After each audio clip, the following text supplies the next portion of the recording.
गुरुदेव परम वंदनीय माता जी सूक्ष्म रूप से विद्यमान हैं। दोस्तों नमन करता हूँ, मानव मात्र को प्रणाम करता हूँ और प्रणाम करता हूँ उस सृष्टा को जिसने ये मानव जीवन दे के मुझ पे उपकार किया।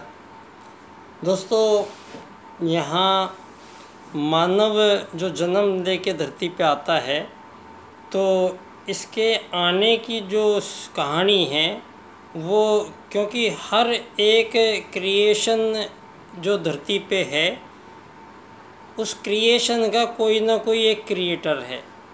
दोस्तों क्रिएटर के बिना क्रिएशन संभव नहीं है। तो यहाँ जैसे आगे पता लगता है, किताबें पढ़ते हैं तो जब छोटे थे तो हमें पढ़ाया जाता था भारत 1947 में आज़ाद हुआ। तो भारत गुलाम था पहले और ये 20वीं शताब्दी जो आई है और 2100 साल हुए हैं मानव को धरती पे आए हुए। और मानव अमीबा से मछली, मछली से बंदर, बंदर से इंसान बना है। और मानव जंगलों में जंगली की तरह घूमता रहता है, जानवरों के जैसे। ये इस तरह की ये जो सारी की सारी अवधारणाएं पिछले 100-150 साल में ये जन्म लिया है इन धारणाओं ने, तो इसमें त्रुटि हमारी है दोस्तों। क्योंकि यहाँ अगर देखा जाए तो ये सारी दुनिया में जो मानव देह लेके जैसे मैं आया हूँ, आप सब लोग भी आए हैं धरती पे। इस समय जितने भी जिंदा इंसान हैं वो सब जो आए हैं तो, लेकिन वो चले जाएंगे। ये पहले गारंटी है कि सब के सब चले जाएंगे। लेकिन जो वो आए हैं यहाँ पर इंसान रहते हैं, आप लोगों ने कभी नोटिस में नहीं लिया कि मानव जो छोटा सा आया है तो उसको तो बोलना, चलना, खाना पीना कुछ भी नहीं आता है। वो तो सर्वश्रेष्ठ परमात्मा का अंश आत्मा है। वो तो पूरा का पूरा आत्मा एक साथ ही आता है। बचपन में भी, बच्चे में भी वही आत्मा है, बूढ़े में भी वही आत्मा है, वही आत्मा स्त्री में है, वही आत्मा पुरुष में है, वही आत्मा कुत्ते में है, वही बिल्ली में है।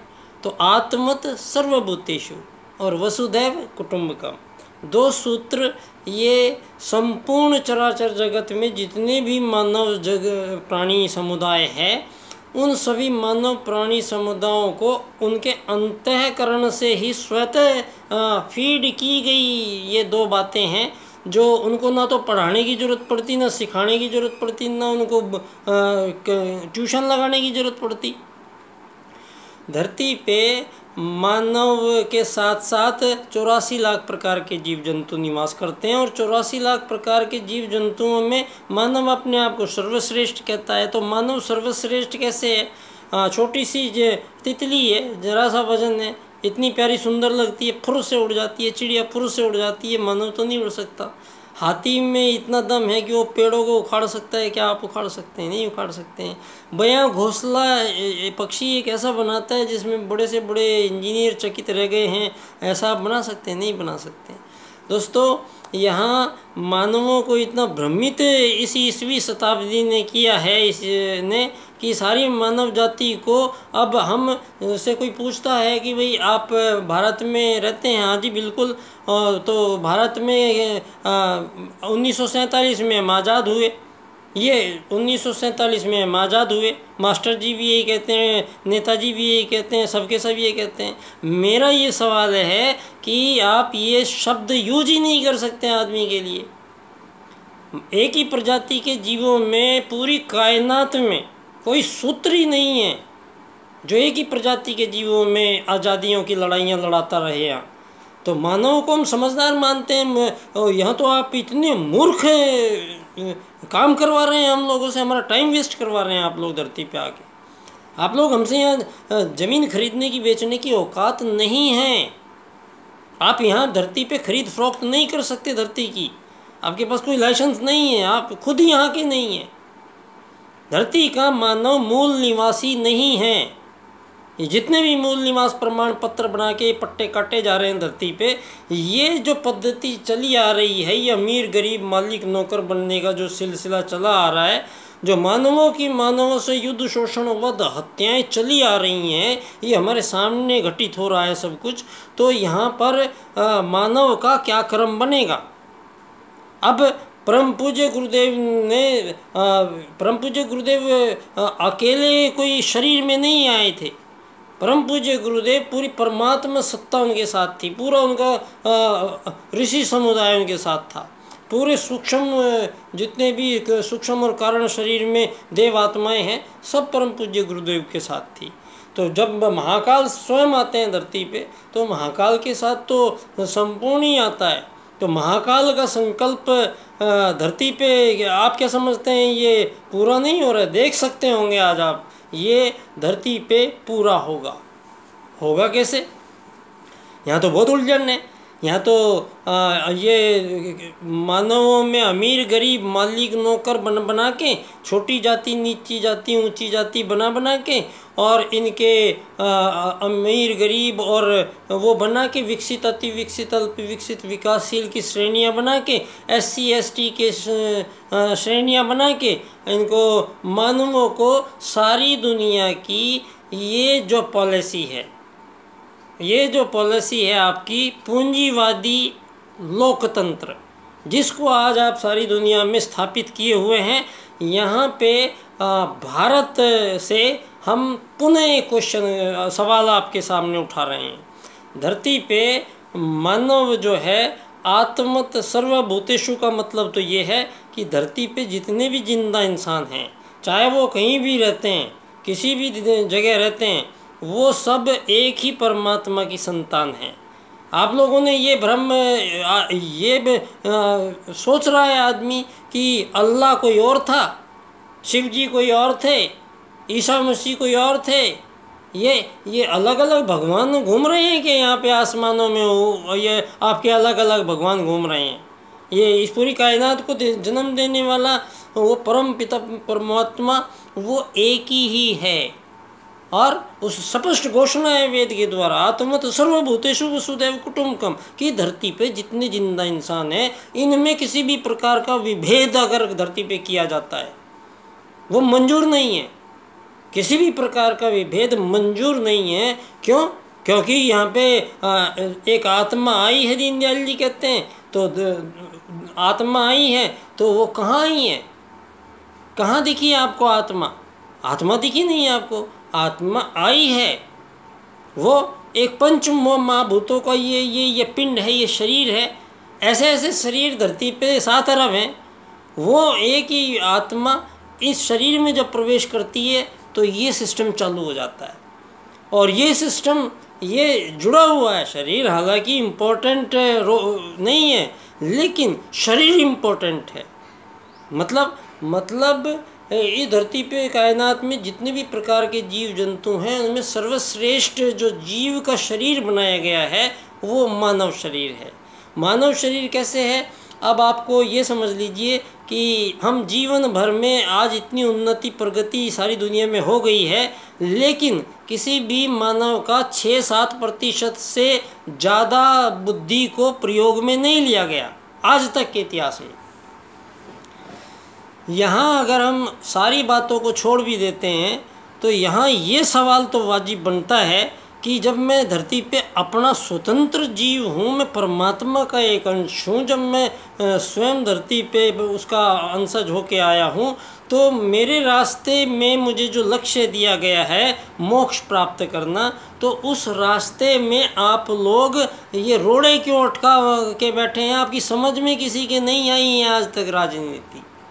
ये आप लोग धरती पे, आपको समझा देता हूँ, धरती पे सतयुग से प्रारंभ हुआ मानव का, और हजारों लाखों साल की उम्र एक ही आत्मा को वो हजारों साल तक जी सकता था।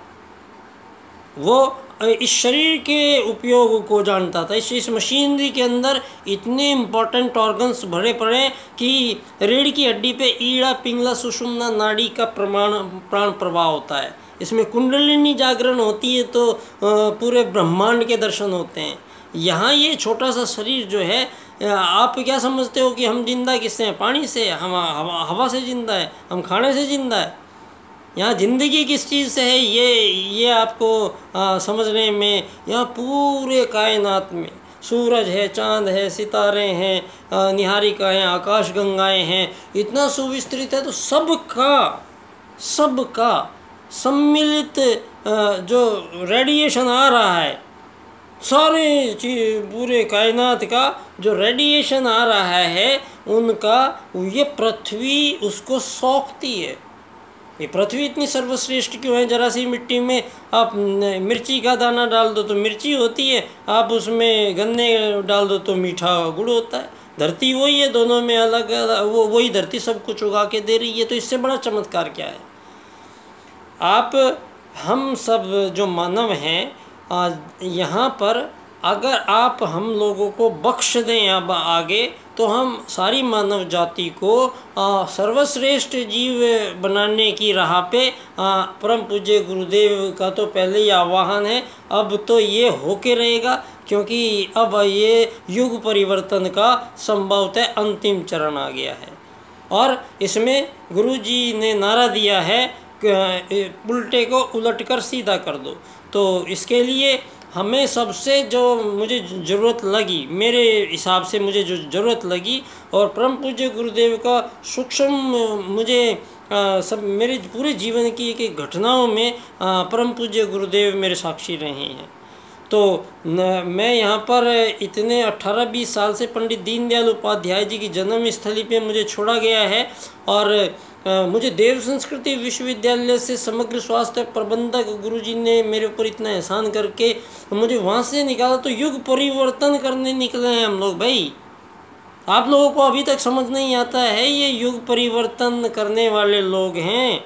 तो युग परिवर्तन करने वाले लोग धरती पे हैं अब, और ये लोग अब युग को परिवर्तन क्या करेंगे? ये केवल 2 सूत्र करेंगे, क्योंकि जितनी भी मानव जाति की गुत्थियां हैं, बड़े से बड़े गणित के सवाल होते हैं, उनमें एक छोटा सा सूत्र लगा दो, सारा सवाल हल होके निकल आता है।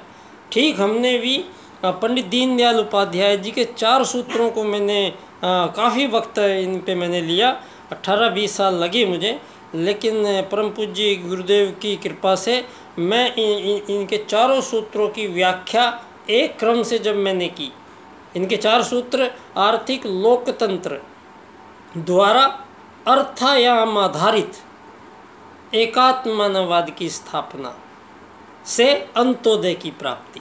तो जब ये इसमें सारी धरती की सारी सीमा रेखाएं समाप्त हो जाएंगी, सारी धरती पे एक ही विश्व सरकार बनेगी, सारी धरती पे मानव यात्री कहलाएंगे, सारी धरती के 7 अरब लोगों को पूरी दुनिया में कहीं भी आ जाके रहने की छूट होगी, सारी दुनिया में से युद्धों का हमेशा के लिए धरती से नामो निशान मिट जाएगा, सारे बमों को निष्क्रिय करके फेंक दिया जाएगा, आगे हथियार बनाने की ज़रूरत ही नहीं पड़ेगी।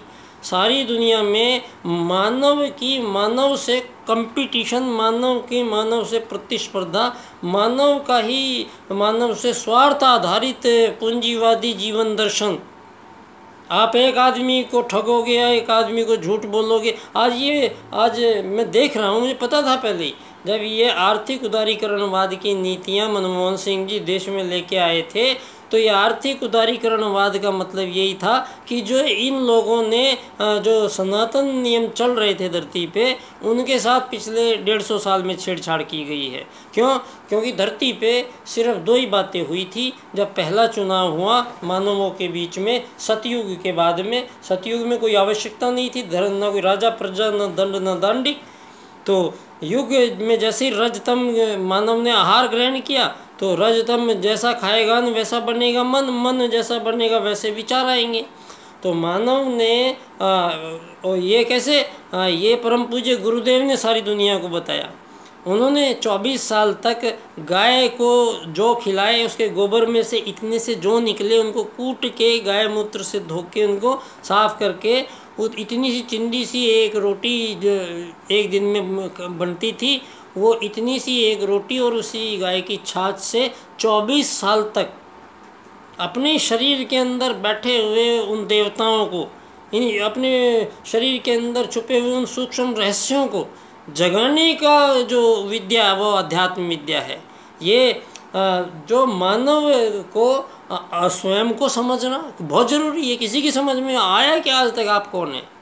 कोई दे सकता है इस बात का जवाब? आप में से कौन है आप लोग? और यहाँ पर हमें आत्मत सर्वभूतेषु, तो यहाँ पर इतने ज़्यादा जो दुनिया में इतनी समस्याएं आई हैं, तो इनका सल्टारा भी बहुत जल्दी हो जाएगा दोस्तों। सल्टारा कैसे होगा?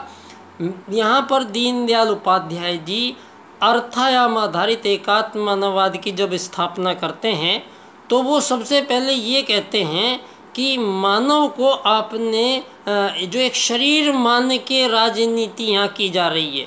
शरीर मान के कैसे? ये पूरब वाले, पश्चिम वाले, ये हिंदू, ये मुस्लिम, ये SC, ये ST, तो ये सब मानवों के विभेद इस सरकारों द्वारा किए जाते हैं। क्यों? वो सरकार जो चाहती है वो यही चाहती है, उसका कार्य क्षेत्र यही है। क्यों? क्योंकि लोकतंत्र जिसको आप कह रहे हैं, इस लोकतंत्र में जब वोट डालने जो लोग आते हैं, पहले तो 60-70% ही आते हैं, फिर जो वोट डालने आते भी हैं तो उनमें सबसे पहले आता है साहूकार, जिससे लोग कर्जा लेके बैठे हुए हैं, उनको रोटी की व्यवस्था करते हैं। तो साहूकार के अगेंस्ट जाके और वो आपको वोट देगा क्या? साहूकार की नहीं मान के वो आपको वोट देगा क्या? नहीं देगा। तो जो मालिक है खड़ा हुआ है वोट डालने, उसके नौकर आ रहे हैं, तो नौकर क्या मालिक के विरुद्ध वोट डालेंगे क्या? आप ही बताइए। तो आप कौन से लोकतंत्र की बात कर रहे हैं? आप इस लोकतंत्र की बात कर रहे हैं कि आप ही ने जातियों को आरक्षण देके जातियों के झुंड बना रखे हैं प्रत्येक देश में, और इन झुंडों में से आपने एक राज्य की नीति स्थापित ऐसी करी है कि आपने पिछले मानव जाति के संपूर्ण इतिहास को बर्बाद कर दिया है। कैसे? दोस्तों, दीनदयाल उपाध्याय जी अर्थायाम आधारित एकात्म मानववाद में ये कहते हैं कि मानव जो है वो परमात्मा का एक अंश आत्मा है, जो धरती पे आता है, फिर एक शरीर में प्रवेश करता है तो मानव बन जाता है। तो पहले धर्म, अर्थ, काम, मोक्ष 4 चरण पूरे करेगा मानव, और अपने चारों चरणों को पूरे करते हुए सारे विश्व में से मानवों के बीच सभी विभेद, सभी द्वंद्व, सभी लड़ाइयाँ, सभी मानवों के बीच जितना भी गड़बड़े हुई हैं, ये युग परिवर्तन है। हजारों साल की समस्याओं का समाधान अब होने जा रहा है दोस्तों। ये परम पूज्य गुरुदेव का युग परिवर्तन है।